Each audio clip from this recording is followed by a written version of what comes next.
The two men you see before you are two generations of the Smoothie bloodline, separated by age and paths of their own, but joined by a mutual love for adventure in the mountains. Long ago, my father Ron travelled far from his native New Zealand to climb in the Andes Mountains. From photos to exotic carpets, the memorabilia brought back from his trips offered a glimpse into an inspiring world well beyond my doorstep.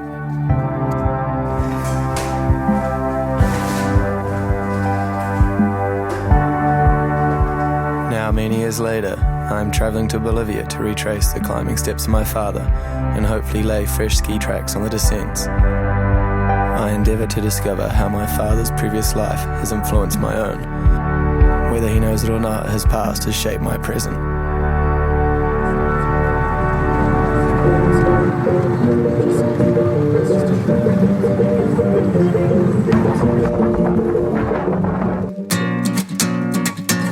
Arrival, La Paz. We spend the first few days wandering the city, getting used to the altitude. At around 4,000 meters, our lungs are already working overtime. We take the opportunity to try and comprehend the whirling scenes before us. Unfamiliar smells and sounds, practicing Spanish, burning tongues on Bolivian street food and sharing curbside cervezas with locals bearing gold teeth. Has much changed in the 30 years since my father's visit? One thing's for sure, we're not in Kansas anymore. Woman on woman, man on woman. We somehow find ourselves witnesses to Chilita wrestling in El Alto, where locals in swirling traditional garb take part in fake poor man's wrestling in a rusted ring. What a way to make a buck. I can't imagine my father sitting popcorn in fist watching two Chilitas theatrically beat each other. Are the adventures he came looking for still out there in the hills? Back on the bus, few words pierce the dusty air as we drive downhill, the road plunging deeper into the city as I sink into a moral hangover.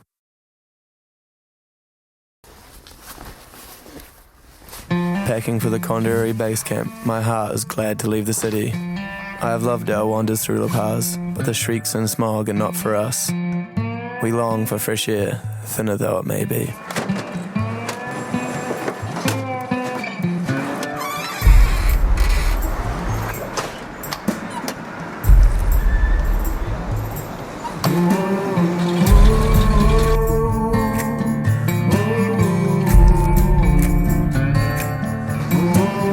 Oh my God.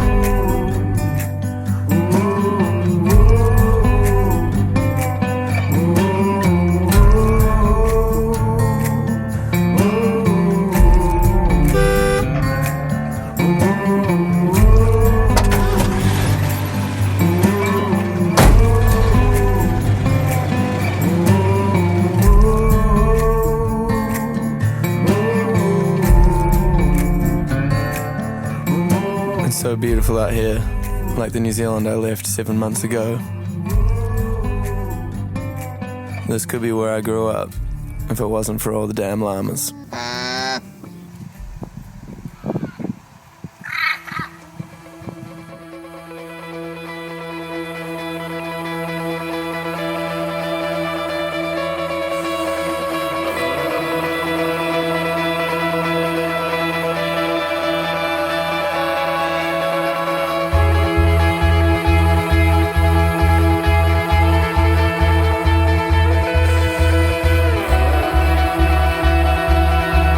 We set up camp as darkness fast approaches, but it is welcomed.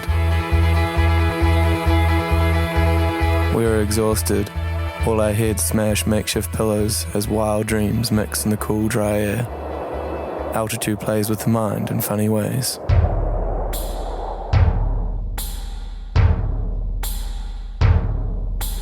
Daybreak, the true adventure begins. We're in Ron's country now.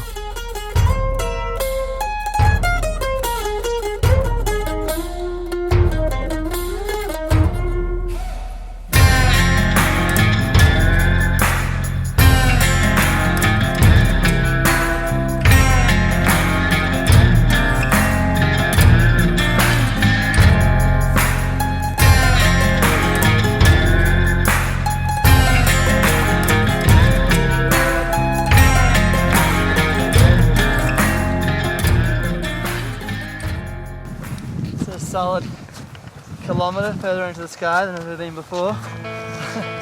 Yeah. And it feels it.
Looks like we could sneak through here.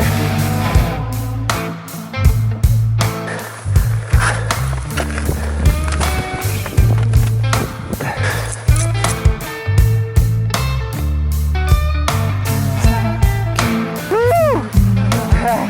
Yeah. That's all alive.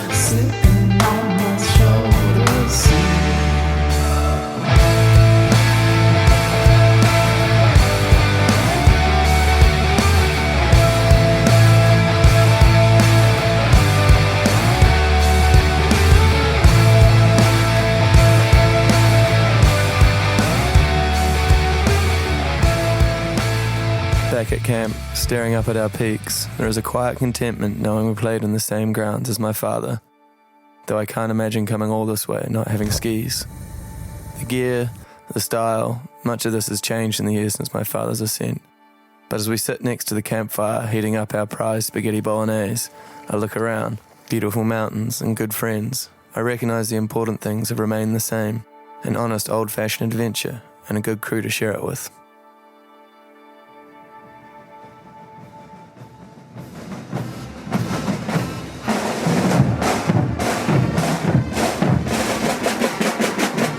La Paz, round 2. We return to a different city altogether. The streets flow with song, dance and beer. La Fiesta del Gran Poda, where some of us enjoy it more than others. You're an amazing dancer, and it's been absolutely amazing.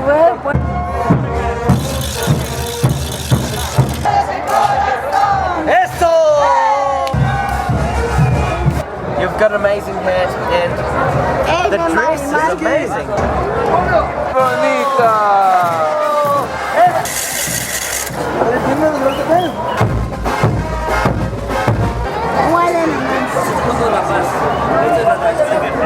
What did she say?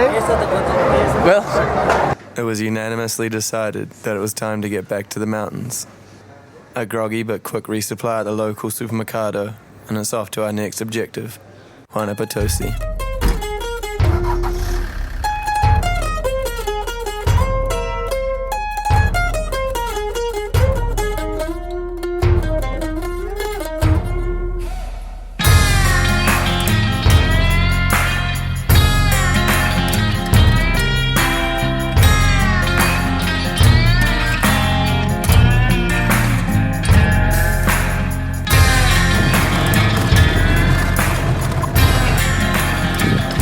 In 78, Ron climbed the traditional summit of Juana Potosi, but we pushed to the south summit, up and down the French direct route, a much more inviting ski.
We came halfway across the planet in search of new lines, but found so much more.